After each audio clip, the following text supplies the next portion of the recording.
"Come right this way," the doctor said, as I got up from the chair in the waiting room.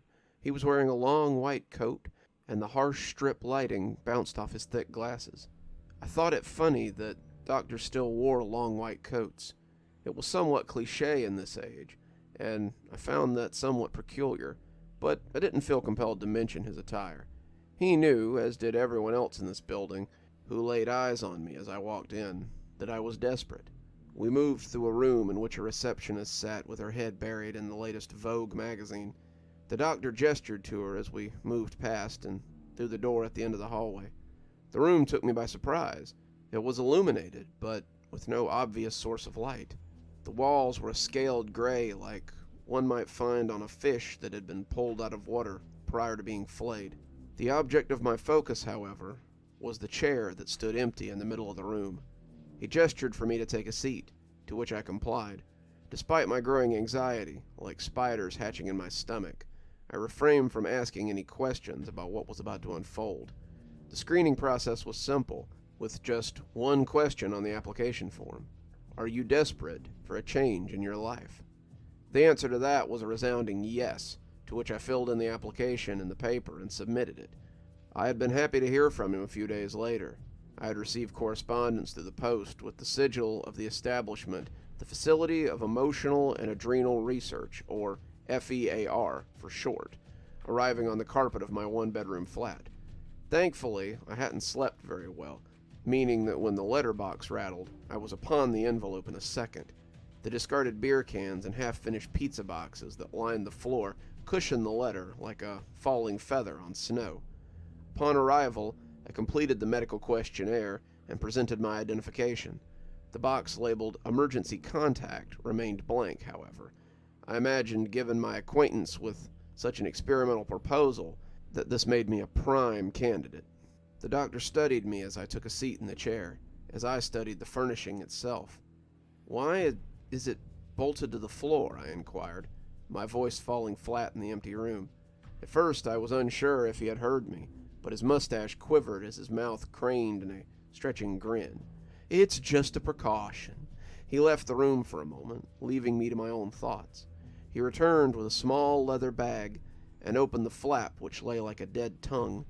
I eyed the dark innards like a mystery box one might find in a fairground attraction, the kind that dared you to place your hand inside its fleshy mouth, if you were brave enough. He produced a line of leather that resembled a coiled snake. My heart fluctuated, and a sharp intake of breath escaped my lips. The doctor stopped and eyed me with an ashen eye. "Worried?" I shook my head and forced a wry smile.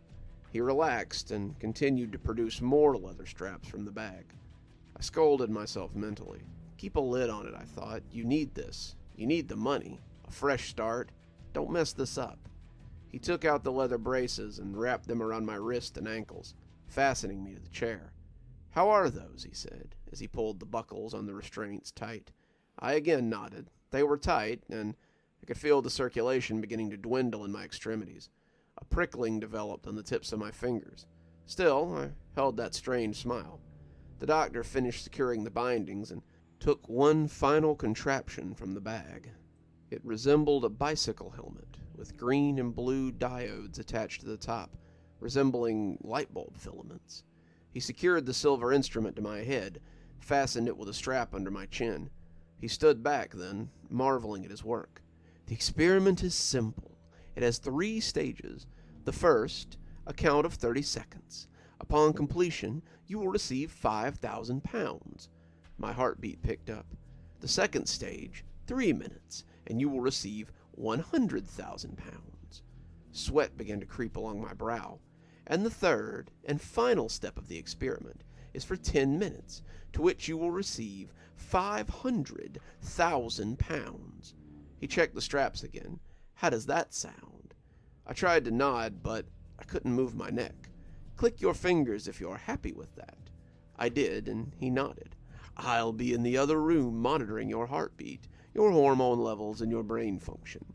If at any point you wish the experiment to be over, simply click your fingers or shout out for it to stop, and I will shut the machine off. However, if you feel you're becoming too excitable, Then we will end the experiment on your behalf." He tapped a small circular disc on the arm of the chair. "This dial is graded from blue to red. The needle will give you an indication of your stress level. Blue being you are floating on a cloud. Red, you are at risk of heart failure. For your own peace of mind." Peace of mind, I thought. Yeah, thanks. He stood behind me, placing a hand on my shoulder. "Your safety is our main concern. Thank you for helping the Fear Research Facility. We thank you for your cooperation." He stood in front of me then, his face now awash with concern, whether real or imagined. "However, one final caveat. Payment is only available to those who complete either steps 1, 2, or 3. If you accept stage 1 and begin stage 2, any ejection from the experiment will result in no money paid out." His tone was serious and grave, like explaining how to tie a harness before you dive off a cliff. "You must commit to the completion of the next stage. It's part of the test." A world of excuses and possibilities swam before my mind like black waters filling with hungry sharks. Dare I dive into that snapping abyss and pull myself out before it got too late? The fear in my heart began to swell like a straining balloon filled with septic bile, but I pushed it down to the depths of my stomach. In desperation, it would seem, a man was capable of resorting to self-annihilation. The doctor was waiting for a response, the silence so thick that I could hear my own blood pumping in my body. "I'll take your silence as a wish to continue," he said, moving to the door and placing his hands on the handle before turning back to me. "Just remember, whatever you see, feel, or hear can't hurt you." With that, he left the room, and the black rectangle on the wall fired into life as a countdown from 30 began. "Are you ready to begin?" His voice sounded tinny, pushed through a speaker from somewhere unseen. I thought this must be another test, so I remained silent, seeing if he could break my resolve with a form of abandonment anxiety. A drone bellowed out of the speaker, and the counter began. The first thing I felt was a feeling of nausea, but I put it down to my nerves. I could taste the money already, and the new life that came with it. A new home, rehab, a girlfriend, new clothes, a working shower, a holiday to somewhere hot with orange juice instead of whiskey. The prickle of hairs on my legs pulled me from my daydream. The dial began to move from the end of blue to a dull green. I breathed deeply, only 20 seconds left on the clock. I saw its shape creep over my knee. It was huge, the largest one I'd seen in my life. I clenched my teeth so hard I thought they might splinter. I swallowed dryly. How did they know I suffered from this fear? Was it the machine, or had they been watching me? The tarantula, brown and bulbous, fingered its way up into my lap and then onto my stomach. I could see the glint of light bouncing off its eyes, the venom dripping from its fangs. 17, 16.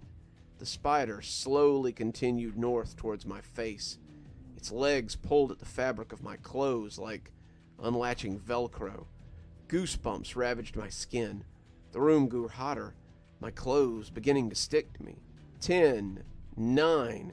Its legs prickled against my neck. Two of its legs fingered my lips as I clenched down tight to hold back the scream that was bubbling into my throat. The thing crawled onto my face.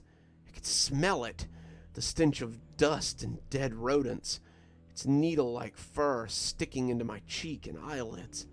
I had to close my eyes, had to stop it from getting closer, but I couldn't. I was frozen in a perpetual terror, like I had caught a glance of Medusa herself. All I could see was its shape in my vision, blocking out the light of the room. Its fangs pierced through the soft shell of my eye, burying deep into the jelly. The scream came then, the loud bark as pain so indescribable ravaged through me. I rattled in the bolted chair, fingers splayed trying to break free. The monster hung from my bleeding eye socket as it chewed and sucked and fed. Blood, thick like hot jam, seeped from my wound, gelatinous fragments filtering inside my screaming mouth. Copper mixed with my saliva, and I coughed and heaved. I felt hands gripping hold of me, a cacophony of voices barraging my ears through spastic hiccups of agony that exploded from my ragged lungs. I snapped my eyes open to see the doctor staring at me with disdain. Another man was behind him, built and broad and mean-looking. I looked around. I was unharmed. The leather bindings had bitten and gnawed at my flesh, the sensation of burning stinging along my wrist. My eyes, both of them, were completely fine. I frantically looked around the room, abating my wailing and replacing it with complete disillusion. "Where?" I coughed over and over. "Where is it?" Tears fell from my eyes, dousing my reddening cheeks. I looked up at the counter. I had 4 seconds left. 4 seconds away from a new life. "I think we better take you out of the chair," the doctor said, and he began to unstrap me. The cool air outside the building bit into my sweat-sodden clothing as I was led out the front door. The doctor stood with a pained look, handing me back my ID and my documentation. "Do come back if you wish to participate in another experiment," he said, a coy look in his eye. "We'd be happy to see you again." With that, he left me standing on the pavement, his body vanishing behind the foggy glass of the double doors. Another soul, standing from the blue chairs in the waiting room, following him like a lost puppy at the sniff of a complete reformation.